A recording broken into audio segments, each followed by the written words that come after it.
Welcome to Becoming the Best You Possible through Personal Care and Mental Health. Today we're going to take and just cover briefly some of the do's and don'ts when we consider ourselves and how to become the best you possible. There is no one like you. Just like a snowflake that has fallen and will fall, each one is unique in its pattern. No two are identical. Just like us. They may be a little bit of similarities, but you, your makeup, the way you think, the way you dress, your likes, your dislikes are unique to you. But though you are unique, there are similarities that all people share in common. For example, everyone breathes, eats, and sleeps. Everyone has bodily functions, and you can list those. Everyone has good days and bad days. That's just normal. Everyone wants to be liked, accepted, and belong. It's just an inherent desire that we have. We have likes and dislikes, interests and/or hobbies. So how can we become the best we can be? Some things that we can do is make sure we have routine visits with our doctor, not only when we are sick, but just to make sure everything's going well within our bodies. So make sure that we keep our immunizations up to date, our physical examinations on a yearly basis, to check in to make sure that we see our dentist and the eye doctor to make sure everything's working optimally as it should. We also need to make sure that we stay educated. Make sure that we are informed of the things that are going on, that we are in the know. Also, we need to make sure we eat healthy and appropriate to be able to allow our body to utilize the fuel that's necessary to take and move throughout our day and stay active. Learn to say no or step away from things that can hold you back. A few things to consider that will take and create problems in your life are drugs and alcohol. Drugs and alcohol will impair your judgment. They will also wreak havoc on your physical and emotional well-being. It's a domino effect. Chaos.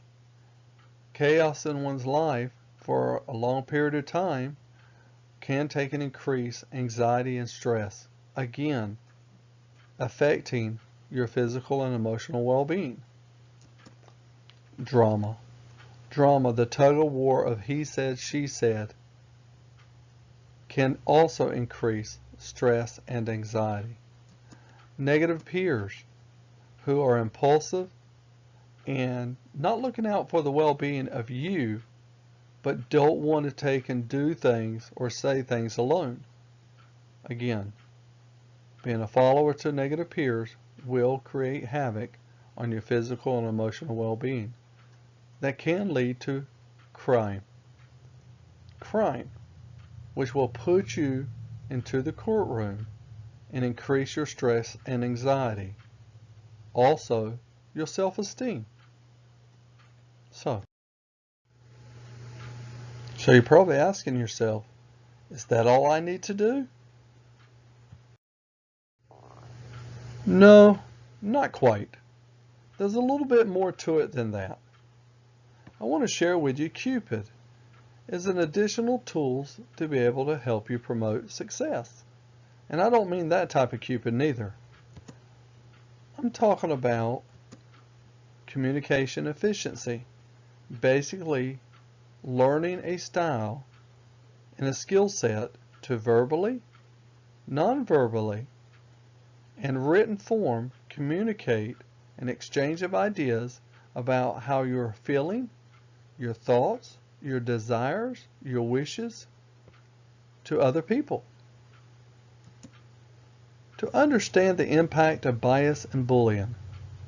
Bias is not having full knowledge about an individual or group of people and therefore not understanding, you're going to take and treat them a little bit different.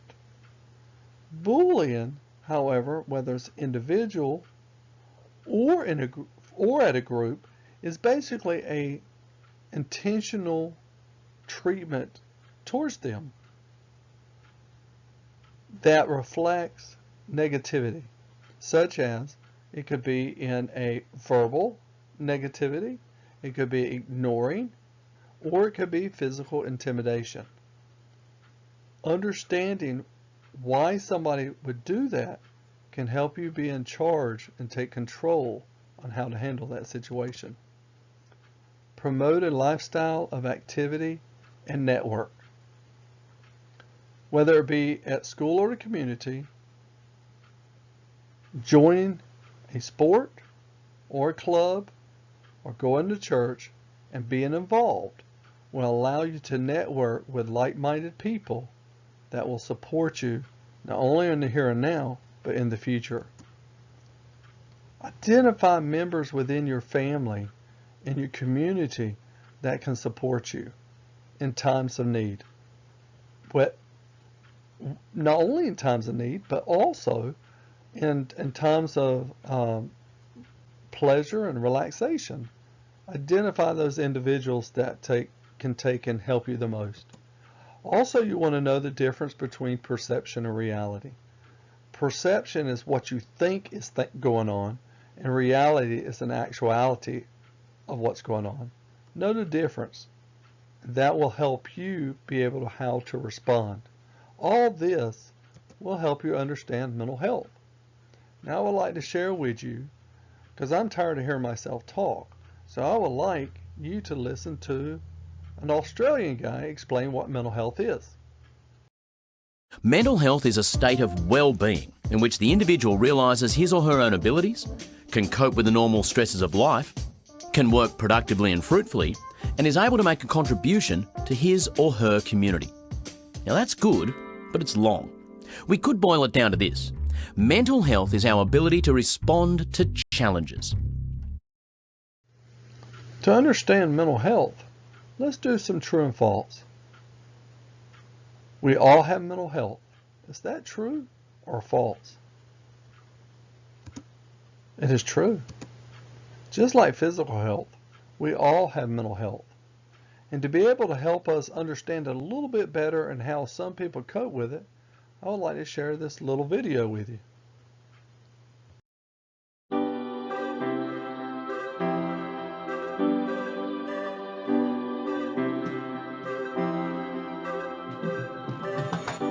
You can't tell how someone feels just by looking at them or what they share online. To the outside world, our lives may look perfect, even if in reality they aren't. I'm always worrying about doing well at school, and with the end of year test coming up, I'm not sure how much longer I can cope. My thoughts swarm around my head, sometimes keeping me up all night. Some days it's just all too much, and I feel like I'm lost in space. When I did badly on one of my tests, I just about kept it together until I got home. Then I broke down crying in front of my mum.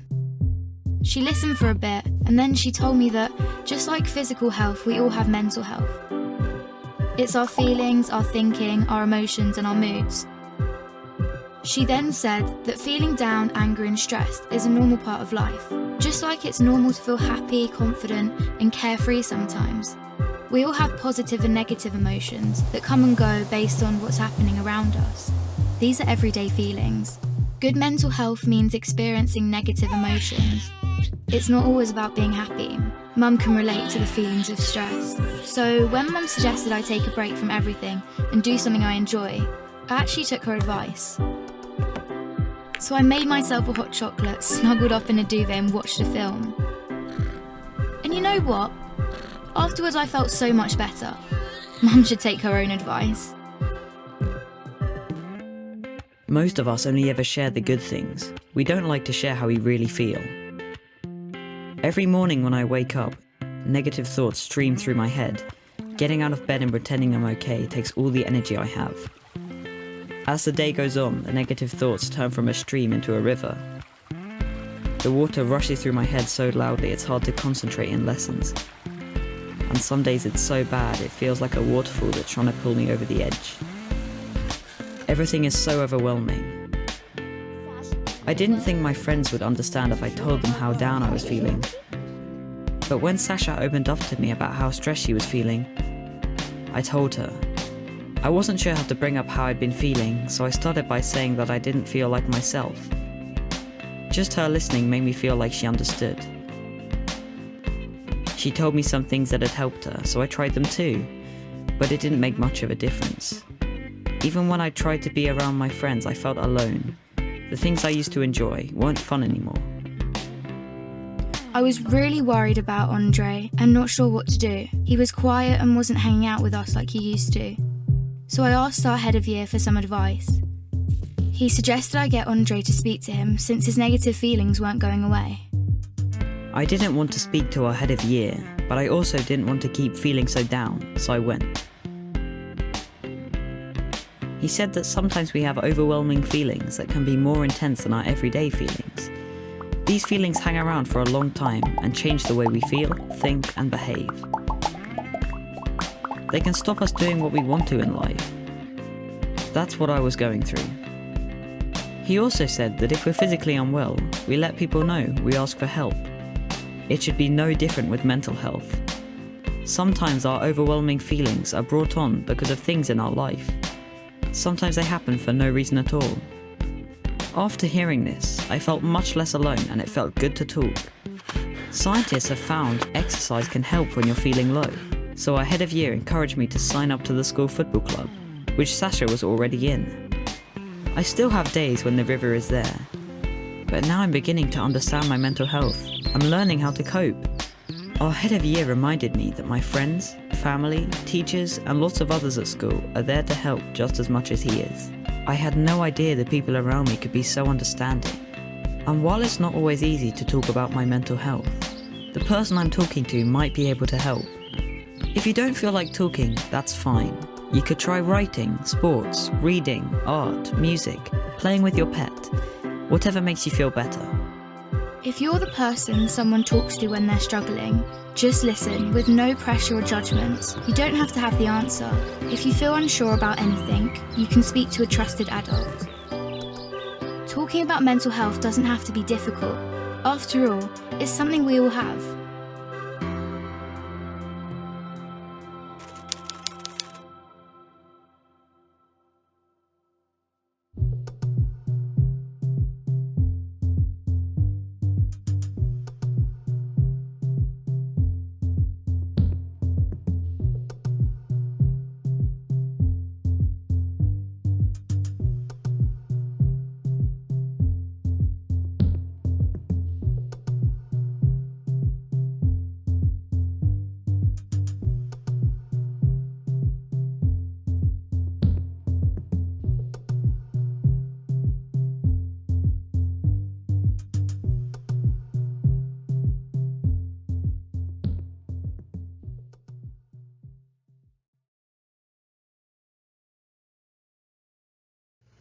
True or false? Our physical health is more important than our mental health. What do you think it is? It's false. Our physical and mental health are affected by one another and are dependent on each other for success. You can be physically well. That will also impact your mental health. But if your mental health is breaking down, then your physical health will break down. And if your physical health is breaking down, then your mental health will be breaking down. True or false? If I want to talk about my mental health, I always have to ask a doctor. What do you think about this one? True or false? It's false. Just like physical health, let's say a paper cut. Majority of people can put things in place to protect themselves from infection and get better without going to a doctor. True or false? One way to manage our mental health is to talk about it with someone we trust. What do you think? Is that true or false? is true. Talking and communicating is a great way to recalibrate ourselves on our thoughts and feelings. Sometimes, though, our mental health may turn into mental illness, which can be corrected by speaking with a clinician and/or doctor. True or false? Mental health problems are very rare.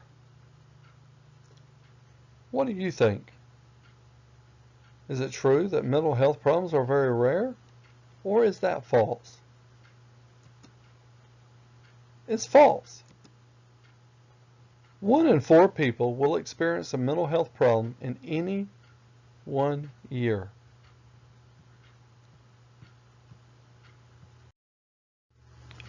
True or false? People with mental health problems are violent and unpredictable. What do you think about that? Do you think people with mental health problems are violent and unpredictable? Do you think that's true? Or do you think it's false? It's false. They are more likely to be a victim of violence. True or false? Young people find it difficult to talk about their feelings. Do you think that's a true statement or a false statement? It's a true statement. In fact, nearly 3 out of 4 fear the reaction of their friends and family. True or false? Someone with a broken leg or in a wheelchair can snap out of it. What do you think? Is that true or false? It's false. Just making a point here. Mental health difficulties are real difficulties too. It's not always that easy. We all face challenges. And those challenges, because we're unique, may be able to be tolerated by you relatively easily, but if I was to face the same thing, it may be a challenge for me.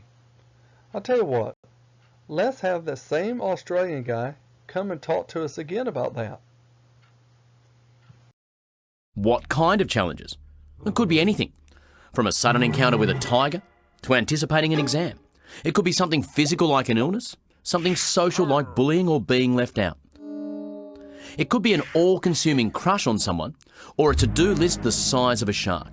It could be arguments with your family or a difficult essay, or the death of a parent, or a long-distance move. The fact is that life rarely goes according to plan. And whenever we are beset by the slings and arrows of outrageous fortune, mental health is our ability to bounce back and stay on course. Now, how do you get this ability? Are you born with it? No.